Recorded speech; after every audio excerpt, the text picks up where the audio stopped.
gracias Miguel, Jorge, también a Miguel Janer, que ha sido el que fundamentalmente con el otro Miguel ha organizado este encuentro, pero bueno, está en Madrid.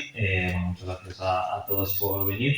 Yo soy Javier y soy historiador, estoy haciendo aquí el doctorado en la universidad.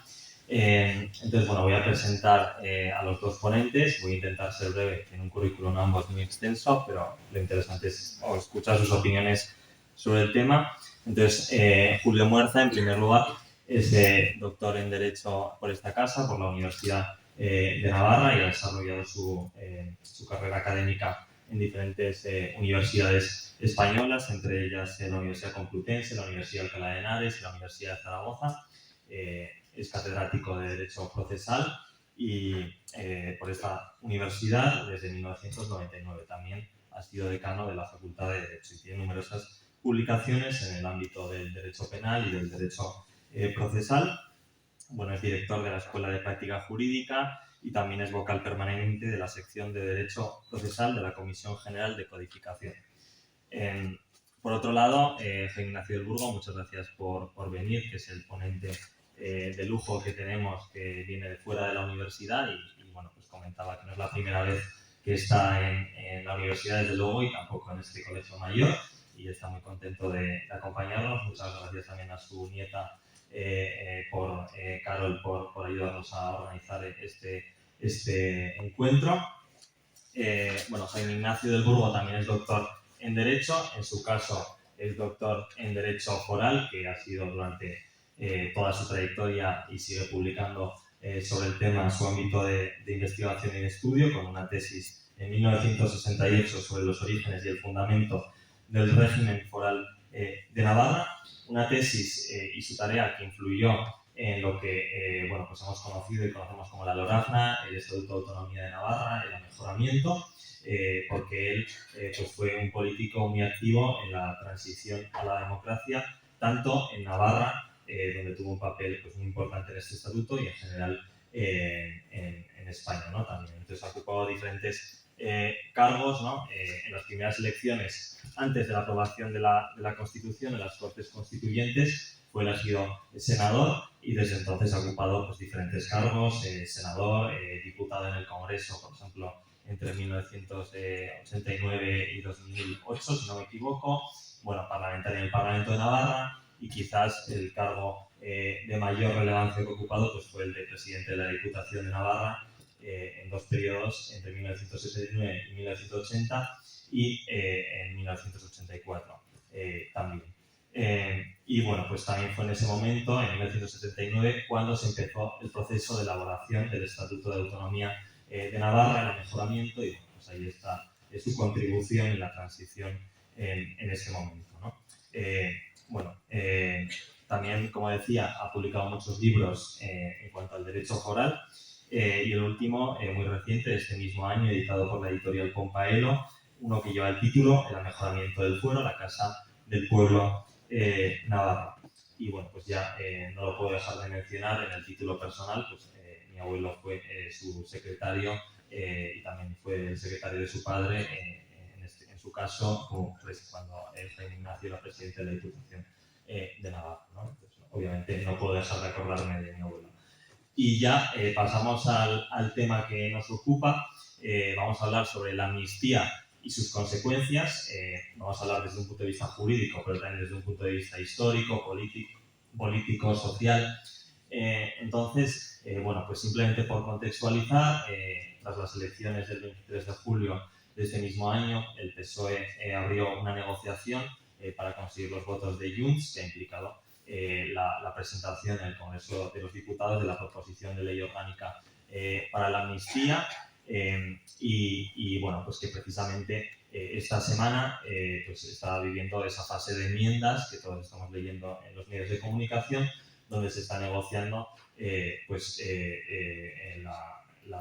algunas partes, algunos artículos de la ley de amnistía, sobre todo referidos a los delitos relacionados con el terrorismo, si se incluyen o no, ¿no? La amnistía hace referencia sobre todo a los hechos en Cataluña desde el estatuto, desde la consulta de 2014 hasta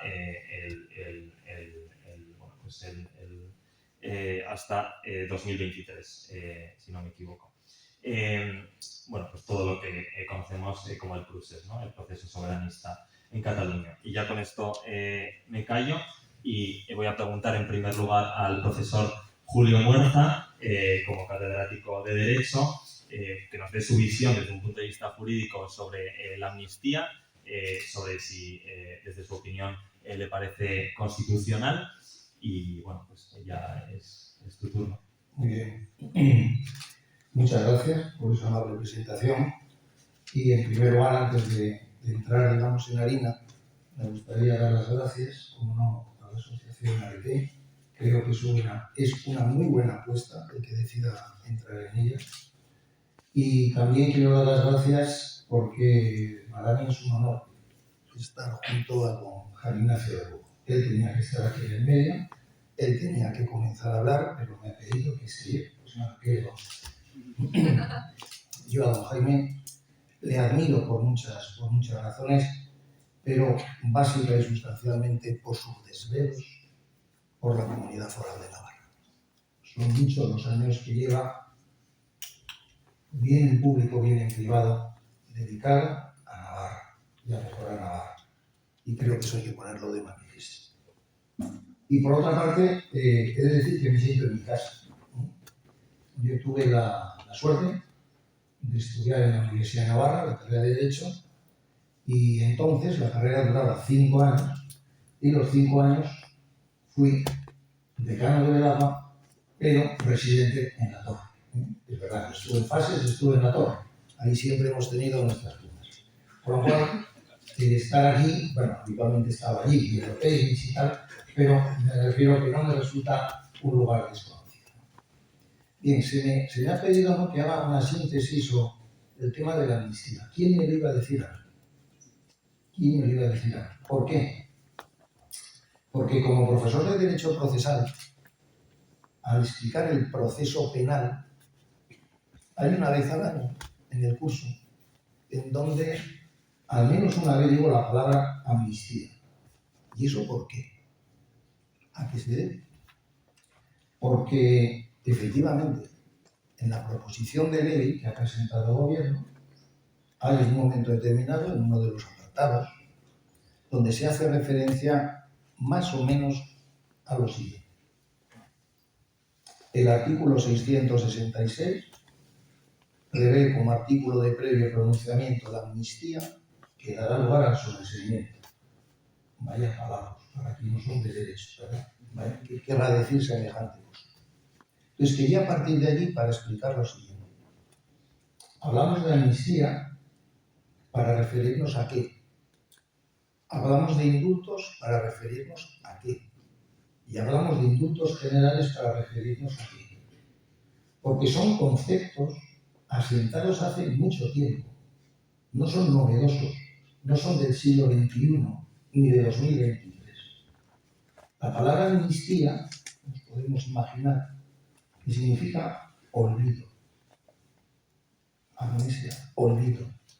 El Estado decide, por diversas razones, que unos hechos que la sociedad en un determinado momento decidió que merecían como reproche la privación de la libertad, o sea, ser delitos, que a pesar de ser delitos, no le vamos a exigir que cumplan no ya ninguna pena, sino que en realidad para el Estado ese hecho nunca se ha producido. Y claro, históricamente, ¿eso cuándo ha sucedido? Pues habitualmente cuando ha habido un cambio de régimen político. Entendiendo por régimen político en España, uniéndolo a un cambio de constitución. Si nosotros vamos al siglo XIX, donde en España cada X años había constitución nueva, pues podemos observar cómo en la Constitución de 1869, y me fijo en ella por lo que ahora diré, la Constitución siguiente, 1874, en 1928, 1931, aparece la palabra amnistía. ¿Y qué ocurre?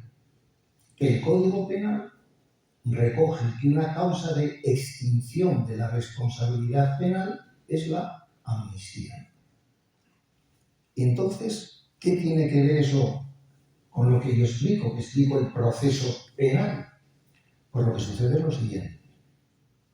El proceso es el instrumento que tienen los jueces para aplicar las leyes.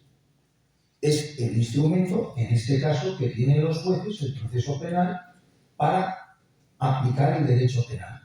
Tras una investigación, tras una determinación de hechos de una persona, hay un órgano que decide si se ha producido o no delito.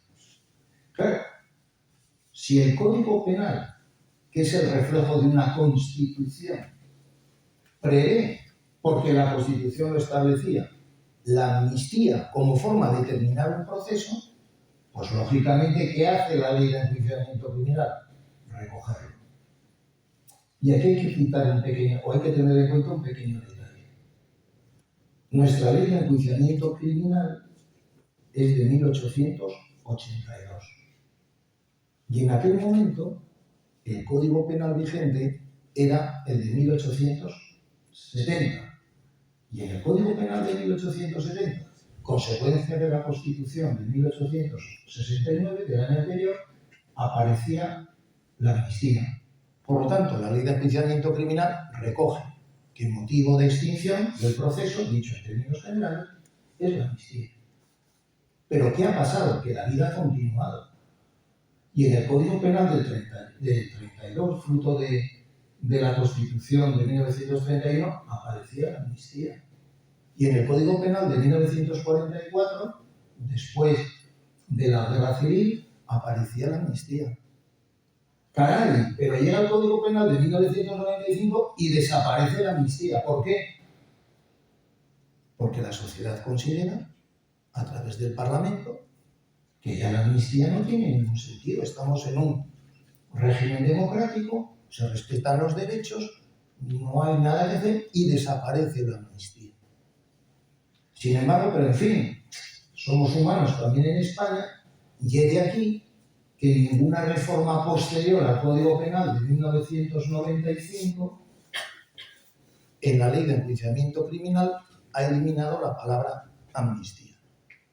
Pero el hecho de que formalmente aparezca la palabra amnistía no significa que la amnistía, como parece deducirse del texto de la proposición de ley, está prevista en nuestra Ley de Enjuiciamiento Criminal, básica y sencillamente porque no existe. Por eso les decía al principio que cada año, cuando toca explicar ese apartado, pues digo una vez la palabra amnistía para inmediatamente añadir no está vigente, no se puede producir. Pero bueno, eso es la amnistía. La amnistía, por tanto, es el olvido. ¿El indulto qué es? A pesar de que se diga que es cualitativa, cuantitativa, el indulto no tiene nada que ver, a mi juicio, desde el punto de vista que estoy diciendo. ¿Por qué? Porque el indulto lo que significa es: se ha producido un delito, ha habido un proceso o está en trámite, la persona ha sido condenada y por diversas razones, y esto ya viene desde el tiempo de los romanos, puede haber ocasiones en que el Estado decida a determinadas personas perdonarles la pena que les ha sido impuesta o parte del cumplimiento de la pena. Pero siempre, al condenado por un delito, aunque se le perdone la pena, siempre le queda una cosita que se llaman antecedentes penales. Y que eso supone que si vuelve a cometer otro delito antes de que transcurra un tiempo, la pena del nuevo delito cometido se le va a agravar. Por tanto, se le perdona la pena. Bien, por tanto, tenemos que en la dinámica ordinaria, en lo que es la aplicación de las leyes ordinarias, lo siento mucho, no está previsto en nuestro ordenamiento jurídico la amnistía. Ahora bien, vayamos a la Constitución. En la Constitución, allá por el artículo 62, se establece que corresponde al rey, entre otras cosas, ejercer, creo que dice literalmente, si no que los móviles me corrijan, ¿vale? Sacar los móviles y me decís si no dice así eso. ejercer el derecho de gracia con arreglo a la ley, que no podrá acordar indultos generales. ¿Esto qué significa? Esto significa que el constituyente español decidió que ese perdón, no olvido, que ese perdón no puede aplicarse con carácter general a un montón de personas a la vez, sin que el proceso haya terminado, etc. Sino que el indulto tiene que ser individual.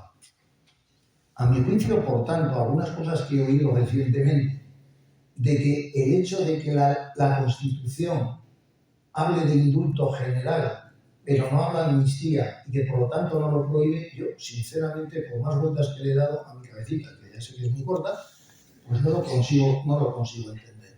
Siquiera sea porque hay un adagio antiguo, ¿verdad?, que dice que quien puede lo más puede lo menos, pero no quien puede lo menos puede lo más. No sé si me explico. Entiendo que si estuviese regulada la amnistía, cabría algo menor, que son los indultos generales y, por supuesto, también los indultos particulares. Pero si está prohibido el indulto general, el indulto a varias personas, pues es imposible, me parece a mí entender, con un poquito de lógica jurídica, que esté prevista la amnistía directamente de lo que se dice, con base en el artículo, insisto, 62, apartado I de la Constitución. Me parece que, con lo dicho, para centrar el asunto, creo que puede ser suficiente. Para empezar está muy bien.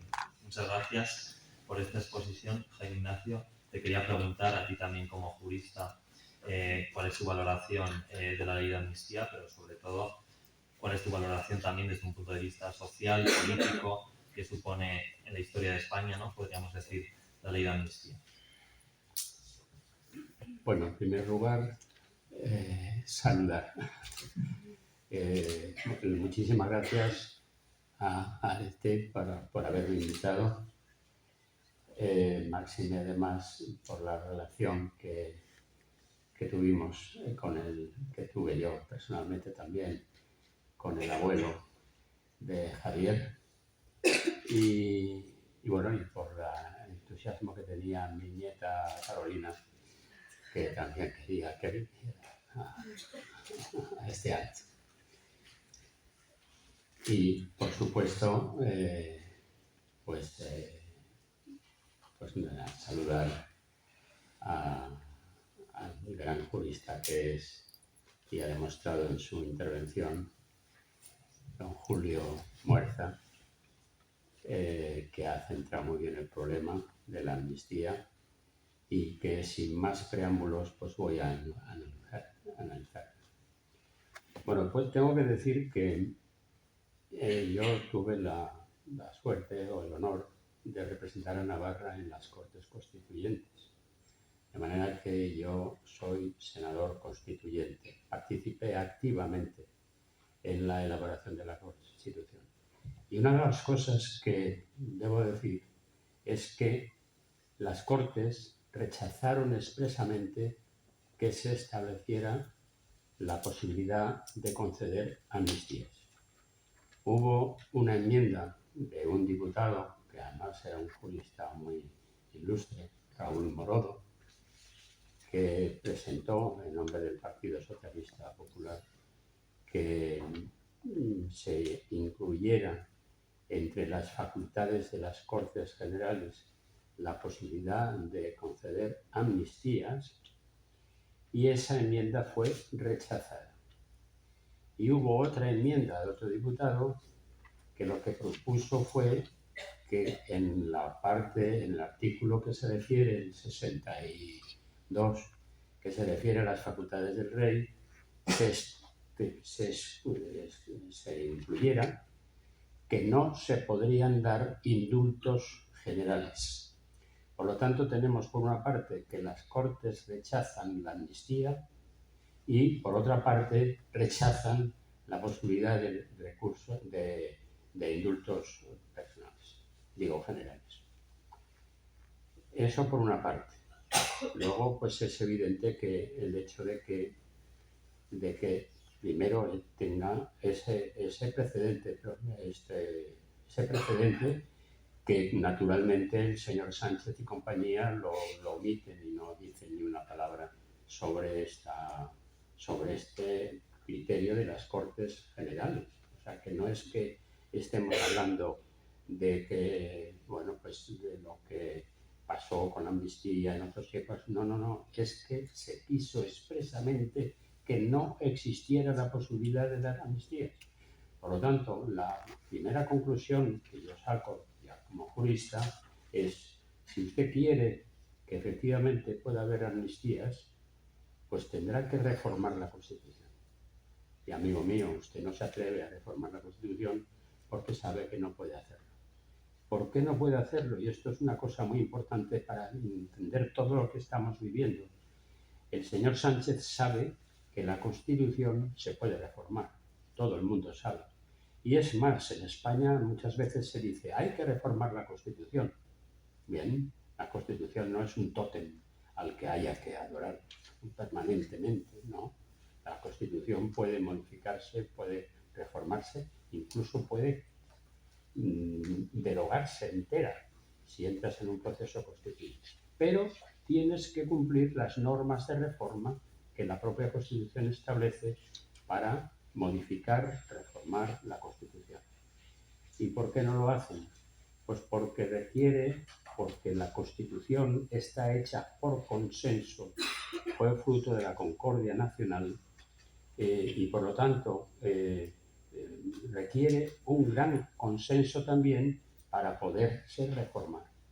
Y en el caso de, bueno, depende qué tipo de artículo se quiera reformar, si son los primeros donde está el núcleo de la Constitución, los derechos fundamentales y la corona, eso requiere mayoría de 2/3 en ser que la propuesta de reforma obtenga mayoría de 2/3 en cada una de las cámaras del Congreso y del Senado.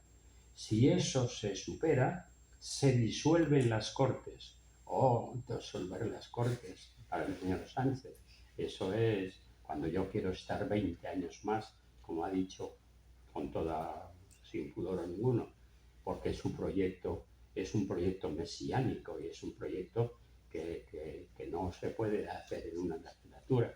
Necesita 20 años para completar lo que él pretende desde el punto de vista político, que también la gente se olvida de él y lo tiene escrito. O sea, yo no invento nada. Sánchez quiere acabar con lo que llama el neocapitalismo liberal, la economía de mercado, para establecer un sistema que habla de igualdad, pero no de libertad, y que todo sea, bueno, pues entraríamos en una especie de república bolivariana, que ya sabemos a dónde conducen. Conducen, eso sí, a la igualdad absoluta, pero en la miseria, salvo para los que gobiernan. Y dicho eso, pues volvamos a la amnistía para que no se me pierda el hilo y no perder el hilo. Por tanto, la amnistía es clarísimo que es inconstitucional. Lo que pasa es que este gobierno intenta, sí, y ahora enlazo con lo que quería decir, es que este gobierno, como sabe que no puede cambiar la Constitución, porque una vez que se disuelven las Cortes, el nuevo gobierno tiene que refrendar también, las nuevas Cortes tienen que refrendar por mayoría de 2/3 la reforma. Si no es de los que yo he dicho, es por 3/5 partes de las cámaras. Y eso necesita PSOE y PP, y sabe que eso no puede obtenerlo para cambiar la Constitución en los términos que él quiere. Y entonces, si efectivamente esas nuevas Cortes aceptan la reforma, entonces hay que someterlas a referéndum del pueblo español. Es decir, que es un proceso de reforma que es complicado. Entonces, ¿de qué se trata? Se trata de darle la vuelta.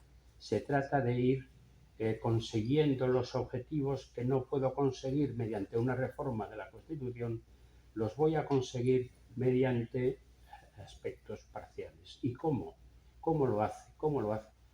Pues como él, a pesar de la gran victoria que dice que obtuvo en las elecciones, tiene solamente 121 diputados, uno menos de los que tenía anteriormente, pues entonces, o uno más, asumo, de los que tenía anteriormente, necesita sumar, sumar, sumar, sumar, sumar, sumar. ¿Y con quién suma? Con quienes precisamente son los enemigos de la Constitución, son los que no votaron la Constitución, son los que quieren destruir el orden constitucional y por lo tanto con esos son los que quiere gobernar. Necesita sus votos y entonces vende vende la investidura. Y eso es la traición mayor que se puede hacer de un gobernante hacia su pueblo. Porque si tú para gobernar necesitas pactar con quienes son los enemigos de lo que tú has estado defendiendo, incluso porque él ha dicho que la amnistía no se podía admitir, por ejemplo, lo ha dicho hasta el 2000, hasta después de las elecciones incluso del 23 de julio, estaba diciendo que no se podía, y sin embargo, a partir de en cuanto necesitó a Junts, pues naturalmente se puede. Y claro, para poder tenía que hacer la amnistía, que es la exigencia que le pone el precio, el primer pago que le exige Junts es la amnistía. ¿Para qué? Para que el prófugo vuelva en honor de multitudes a Barcelona, como el gran triunfador. Y esto es, antes lo ha dicho muy bien don Julio, es que la amnistía, y eso es lo que distingue esta amnistía de las que suelen, lo que puede haber con una amnistía, es que siempre se concedían o se han concedido cuando se trata de poner fin a conflictos, a graves conflictos, concretamente en el caso de España, de la guerra civil, o de otros cataclismos que ha habido a lo largo de España. En España ha habido bastantes en el siglo XIX. Y por lo tanto se trata de, en el caso de España, la amnistía del año 77 lo que hacía era hacer borrón y cuenta nueva de un proceso que había enfrentado a los españoles a nada menos que en una guerra cruentísima civil. Y entonces la diferencia es que ahora lo que se pretende es utilizar la amnistía para conceder la impunidad a todos aquellos que han realizado actos delictivos, incluso podrían ser de terrorismo, contra el orden constitucional. Es decir, no nos podemos olvidar que el señor Puigdemont proclamó la independencia de Cataluña, es decir, le dio el golpe, uno de los golpes mayores que se puede dar a la Constitución, que se fundamenta en la unidad indisoluble de la nación española según el artículo 2 de la Constitución. Por lo tanto, claro, aparte de que además esa decisión de declarar la independencia podía provocar inmediatamente podía haber tenido consecuencias. Afortunadamente no hubo muertos, pero podía haberlo sabido. Entonces, bueno, y otra de las cosas indecentes del señor Sánchez es que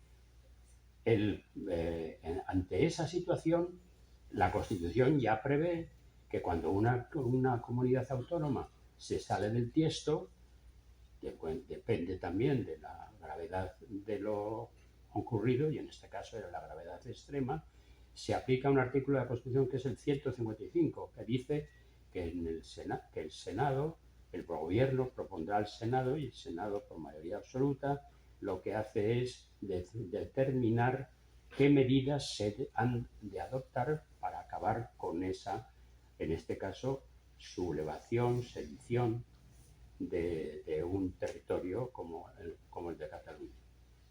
entonces el artículo 155 se aplicó por un gobierno del PP, pero el señor Sánchez apoyó el artículo 155. Y yo he leído a Sánchez decir, o he leído declaraciones suyas y documentos suyos en los que dice que el PP, el único plan que tiene para Cataluña es el 155. Oiga usted aplicó el 155 y además le puso unas condiciones que luego, pues bueno, pues no fueron precisamente pues muy eficaces, pero bien. Entonces, la otra cuestión gravísima es que los que reciben la impunidad, porque el delito no es que, como ni siquiera han podido ser juzgados y condenados y tener sentencia firme, pero aunque lo tuvieran, se borra totalmente, no queda ningún resquicio de que hubieran cometido un delito tan grave como el que se les acusa o que se les ha condenado. Y eso es lo que esta amnistía tiene como efecto, porque además hemos visto que todos los que salen de la cárcel con motivo de indultos individuales que ya el gobierno concedió, aparte de los que se habían sublevado, de los que habían proclamado la República Catalana, pues han salido diciendo, lo volveremos a hacer, todos ellos han dicho. ¿Por qué? Porque el nacionalismo tiene un objetivo, y el objetivo del nacionalismo independentista es la independencia. Entonces, ¿qué está pasando? Que se está produciendo una prácticamente desaparición del Estado en Cataluña y también en el País Vasco. Y simplemente voy a poner un ejemplo y me callo. Si puedes acercar un poco más alto. Y me callo. Un ejemplo. El otro día miré por razones no se oye bien. Por razones se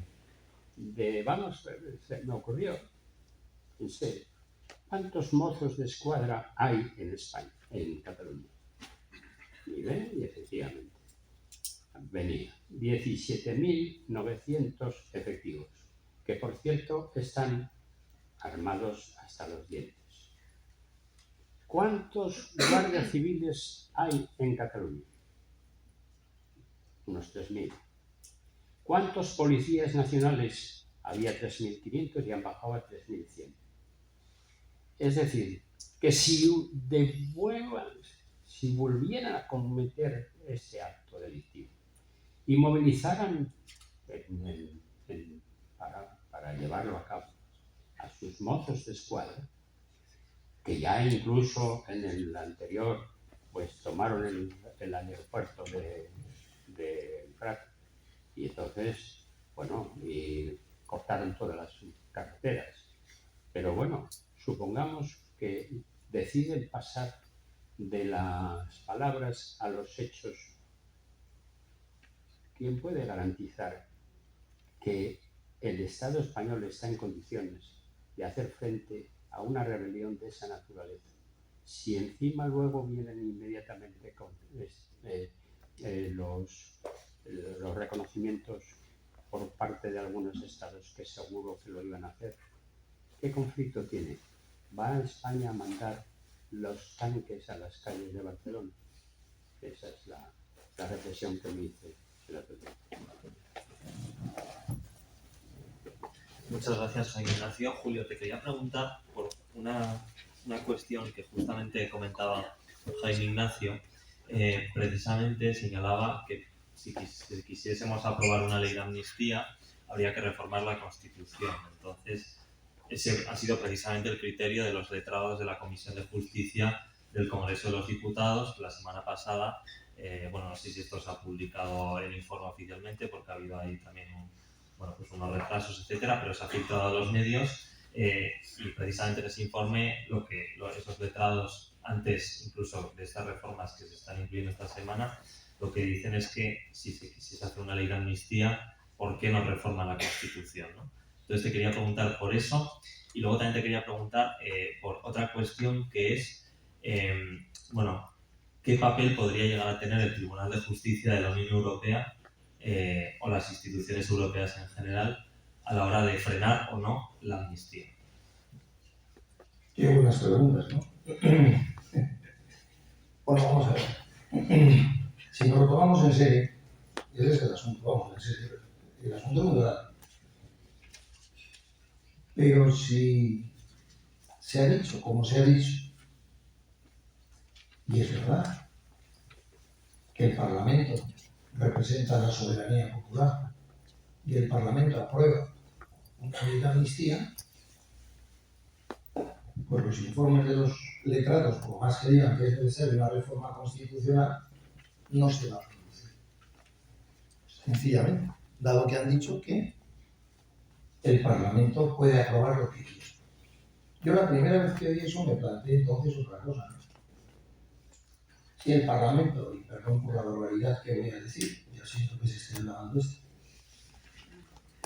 si el Parlamento aprueba que las personas que hayan cumplido 85 años y generen un gasto a la seguridad social de más de 1.500 euros no tienen derecho a vivir, como la aprueba el Parlamento y el Parlamento es soberano, pues entonces acabamos con las personas de cierta edad. Ya está. Así que hay que distinguir y que hay que salvar las comparaciones. Es decir, si nos olvidamos de lo que es el rigor jurídico, que no es rigorismo, si nos olvidamos de lo que son los conceptos jurídicos y pasamos a que todo vale porque lo apruebe el Congreso de los Diputados, pues ahí vamos, ¿no? Pero fíjense, o fijaros, yo voy algo más hacia adelante. Yo pienso que la reforma, o sea, que esta proposición de ley va a seguir adelante y se aprobará. Y claro, el título es bastante curioso, ¿no? Porque es algo así como la proposición de ley orgánica de la amnistía para, no dice la mejoramiento en este caso, sino para la normalización de las instituciones sociales, políticas, aguas. Bueno, uno va a la estación de Atocha, a mí me toca ir todos los jueves, uno ve el AVE, la gente que está esperando al AVE en Madrid-Barcelona, muchísima gente, y está hablando de sus cosas, de sus trabajos, de sus negocios. Hay muchas personas en Cataluña que viven con absoluta normalidad, o sea, no sé qué es lo que hay que... Es el fenómeno de una serie de personas dedicadas al mundo de la política que han querido hacer un montón de cosas. O sea, que yo, lo de la normalización social y las instituciones existen y tienen su... Pero hay otra cosa que me parece que a lo mejor puede resultar interesante y es, aprobada esta proposición de ley orgánica, ¿qué van a hacer los jueces? Porque claro, si uno analiza un poquito el texto, damos por hecho, y todo se nos ha dicho así, que es que se van a perdonar los delitos. Pero claro, cuando ya las ideas se trasladan a preceptos concretos, y don Jaime tiene mucha experiencia de esto, ya son las palabras que quedan en ese precepto. Y en la ley no se dice expresamente qué delitos, sino actos que pueden constituir delitos, infracciones administrativas o contables, realizadas en los periodos que van de tal fecha a no se sabe qué fecha, y que pueden constituir, entre otros, que si malversación, que si no sé qué, que si no sé cuánto. Y así va desplegando un montón de cosas. Para quien no se dedica al mundo del derecho. Las leyes son los instrumentos que tienen los jueces para decidir sobre los problemas de las personas, o sobre, en este caso, hechos que el Estado ha considerado tan graves que les merece un reproche como para privarles de la libertad. Por tanto, si la ley es algo que no se puede aplicar o que es absolutamente, en fin, inentendible, pues miren ustedes, es como si a un médico dedicado a la cirugía de los recién nacidos y tiene que hacer una operación introduciendo una agujita por una arteria para abrir la vena pulmonar de un corazoncito de un niño o de una niña prematura, en lugar de darle esa agujita, le dan un serrucho.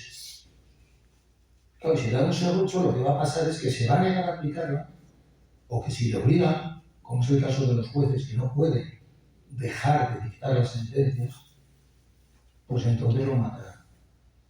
¿Qué va a hacer un juez ante esto? Efectivamente, ahora mismo se está negociando y están negociando la manera de hacer algo, que a mí me parece que es casi imposible, no digo que no. Y es tratar de que los jueces, a través de ciertos preceptos que se quieren introducir, no puedan llevar a cabo su tarea fundamental, que es la de enjuiciar. Porque claro, como el tenor literal de los supuestos son tan vagos, un juez no es 2 y 2, 4, sino que tendrá que analizar en cada caso concreto si esa persona que participó en esa parada y que su intención no era robar un reloj aprovechando que la tienda la habían machacado, sino que era los actos independentistas, tendrá que decidir si se le aplica o no la amnistía. Y claro, ¿cómo se decide que un juez no tenga que valorar? Es imposible. La labor de un juez es enjuiciar. Y por tanto, para enjuiciar tiene que valorar los medios de prueba que se le han aportado para que queden acreditados o no los hechos. Se dice en la proposición, podrá ser de oficio, el juez de oficio tendrá que declarar la amnistía de ese acto o tendrá que ser a instancia de parte. Yo creo que ahí va a haber muchísimos problemas, porque hay asuntos que todavía no se han iniciado. Hay otros asuntos que están iniciados judicialmente y no han terminado. Hay otros que están llegando a su final. Hay otros que ha habido pronunciamientos sobre sentencias. Y esto no es tan sencillo. Y claro, lo que preocupa a quienes están elaborando o pergeñando esta norma es cómo hacer para que los jueces simplemente digan amén y tengan que decir que sí. Y eso realmente es complicado. Entonces, claro, se me pregunta por Europa. Pues también voy a decir una cosa que hace tiempo que la pienso.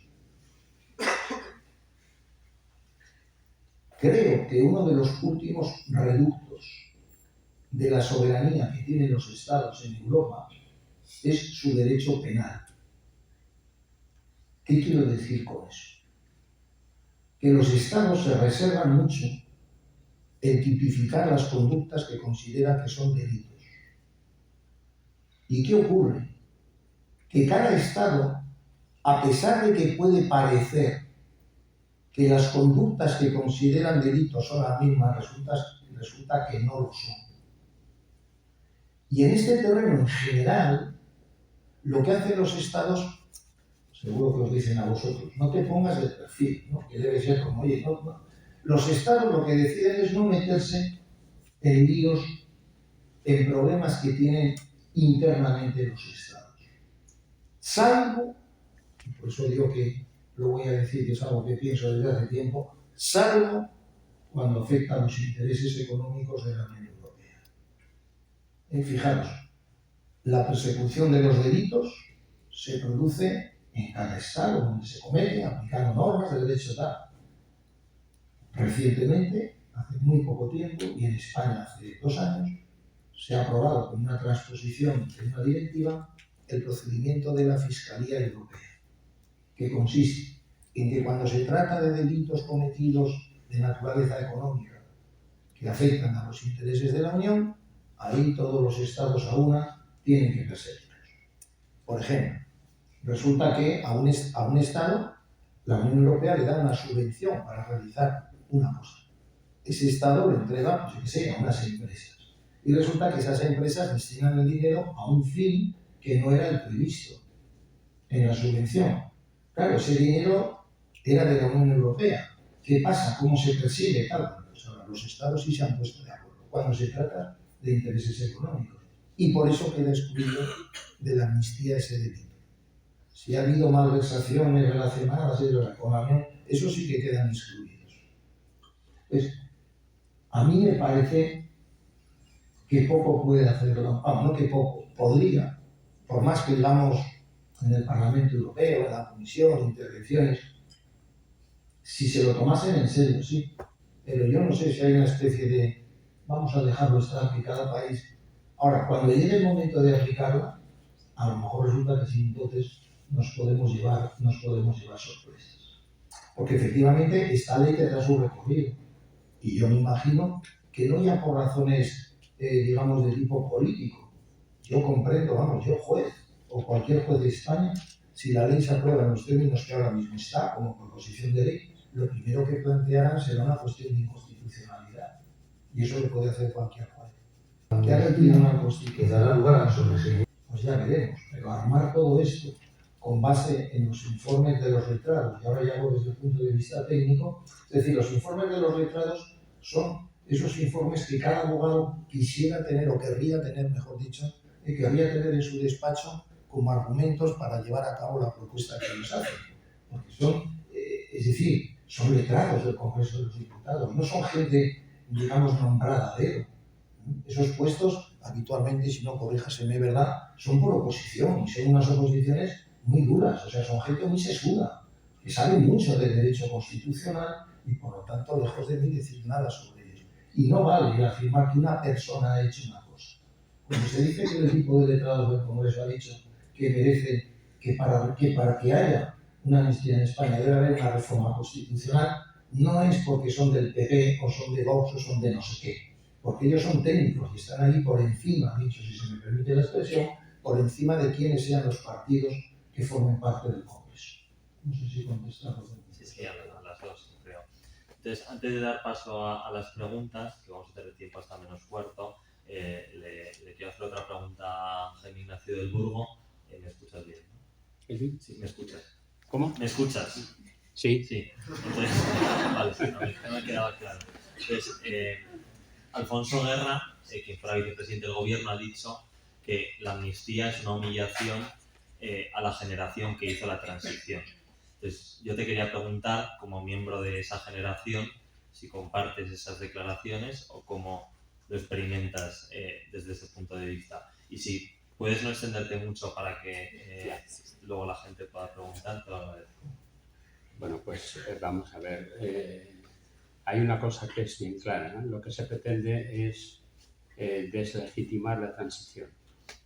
Se empieza por decir que el rey fue puesto por el dictador y, en consecuencia, pues a partir de ahí todo lo que sale de esa decisión que no se acepta, pues hay que derribarlo. Ese es el argumento fundamental.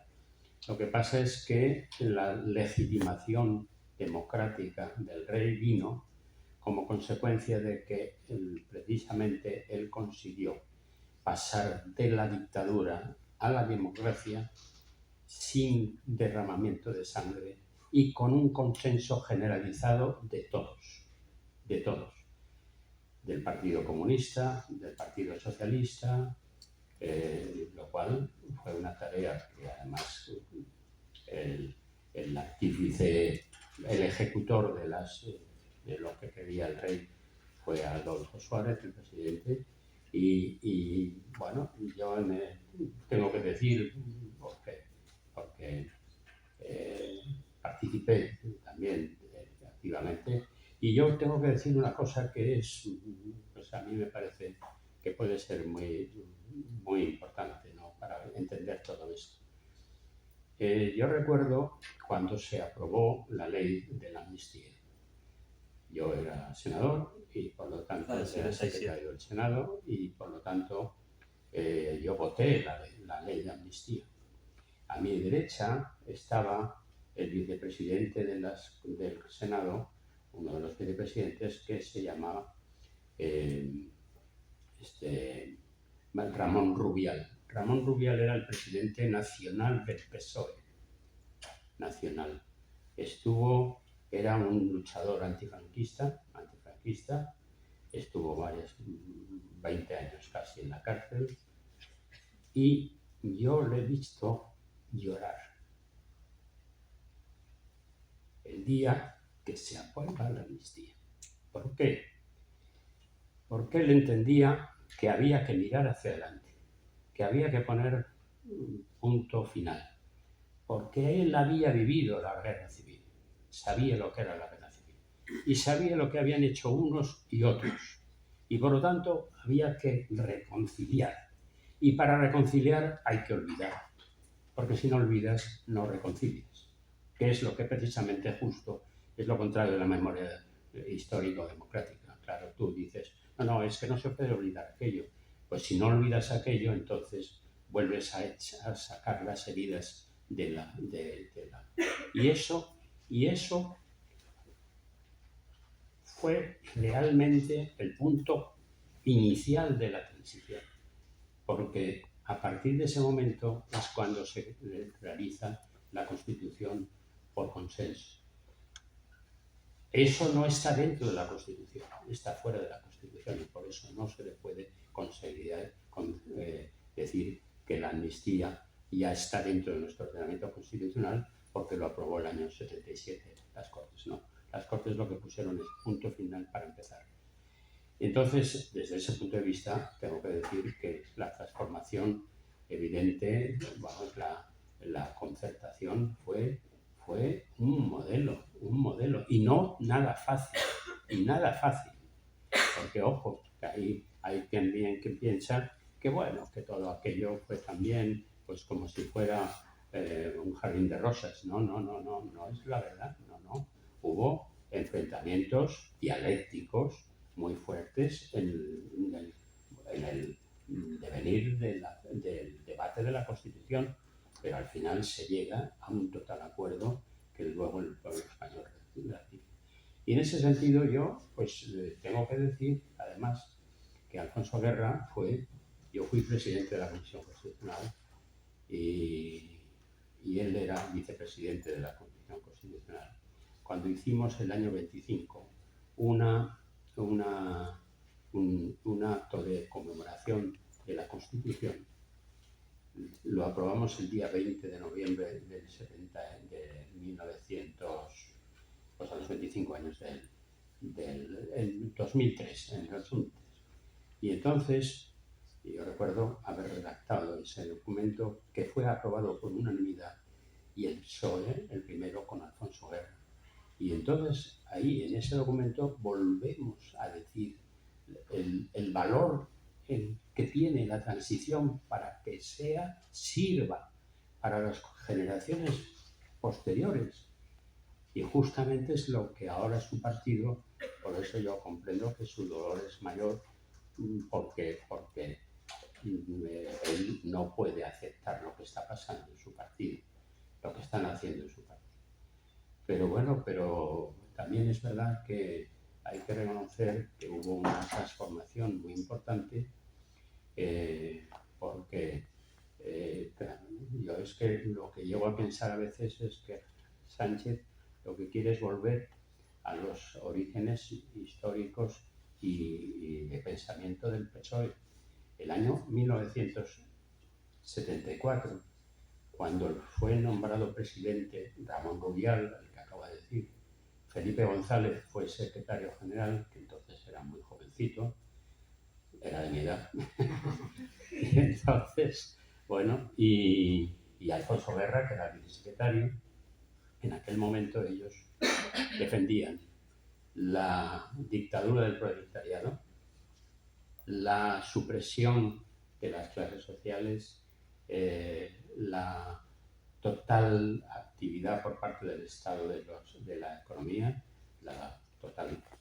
Y además, en el terreno territorial decían que había que teníamos que convertir España en una federación de repúblicas ibéricas con derecho a la autodeterminación y el derecho a denominarse nación. Todo eso, afortunadamente, lo metieron en un cajón, pero yo no sé si el que lo está sacando del cajón es ahora el propio Sánchez. Ramón Rubial, al que has citado, tenía una frase que decía primero España, luego el partido y luego uno mismo, ¿no?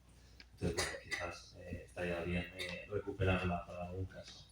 Bueno, entonces ya vamos a dar el turno del público. Entonces no tenemos otro micrófono, entonces simplemente levantad la mano quien tenga alguna pregunta y las voy dando y a viva voz seguro que os escuchamos. Sí, aquí. Si te atreves te puedes levantar. No hace falta. Si le oigo. Si no lo repites. Para cualquiera de los dos ponentes, que yo creo que cualquiera se puede dar una muy buena respuesta. Dado que la sanción y promulgación de las leyes es un acto debido por parte del rey, ¿qué consecuencias tendría que se opusiera a sancionar y promulgar la ley de amnistía? Y de igual manera, si considerarían que desde el punto de vista jurídico y social sería prudente que lo hicieras, en tanto que símbolo de la unidad del Estado, o que sería lo mejor que simplemente firmase. Gracias. Vamos a ver, el rey tiene una función, de acuerdo con la Constitución, que se llama, bueno, primero pasamos de un rey que tenía muchos poderes a un rey constitucional.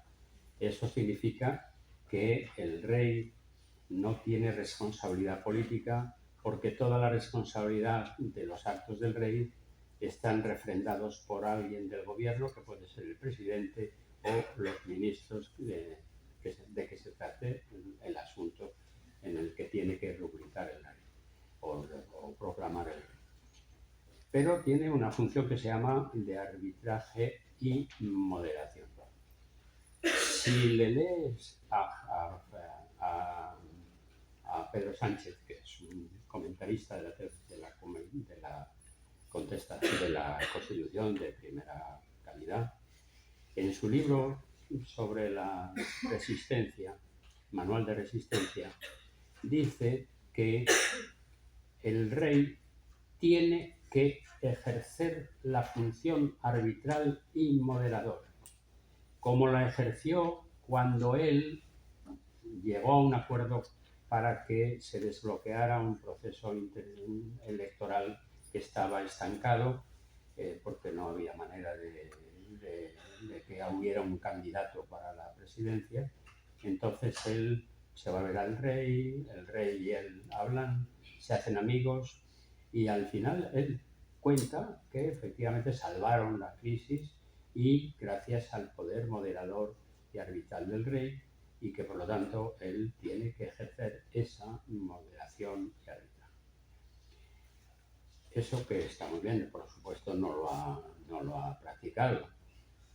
Pero claro, en esta ocasión nos encontramos con que la ley de amnistía es una ley formal, podremos decir que es inconstitucional, pero lo decimos nosotros, no lo dice el Tribunal Constitucional y dudo que lo diga. Pero bueno, entonces, ¿qué puede hacer el rey? El rey tiene la obligación constitucional de refrendar las leyes que las Cortes hayan aprobado. Tiene obligación de hacerlo. Entonces digo, ¿se puede negar a hacerlo? Sí, se podría negar, pero entonces se arma un conflicto constitucional de consecuencias, pues yo creo que terribles para España, porque claro, a unos le aplaudirán, pero los de la izquierda, cuando se ponen en plan de izquierda, pues son de temer. Entonces, ese es un tema que realmente otra cosa es que hubiera hecho. Bueno, lo que hace es dictar doctrina, por lo menos, que dice que la Constitución debe ser respetada, dice, en fin, todos los mensajes últimos del rey han sido en este sentido. Entonces, pero es un tema realmente muy complicado y yo, desde luego, no me gustaría que alguien pudiera parar esta locura, pero el rey no lo puede hacer. Otra cosa es lo que puede hacer entre bastidores, no lo sé si lo ha hecho, lo está haciendo o lo piensa más hacer, pero de momento, si lo ha hecho, no ha dado resultado, porque la prueba es que la ley de amnistía sigue y cada vez además empeorando. Gracias. No, coincido plenamente con lo que ha dicho Jaime. Vamos a ver. El rey puede negarse, bueno, el artículo 62 a donde se refería él con el derecho de gracia y su función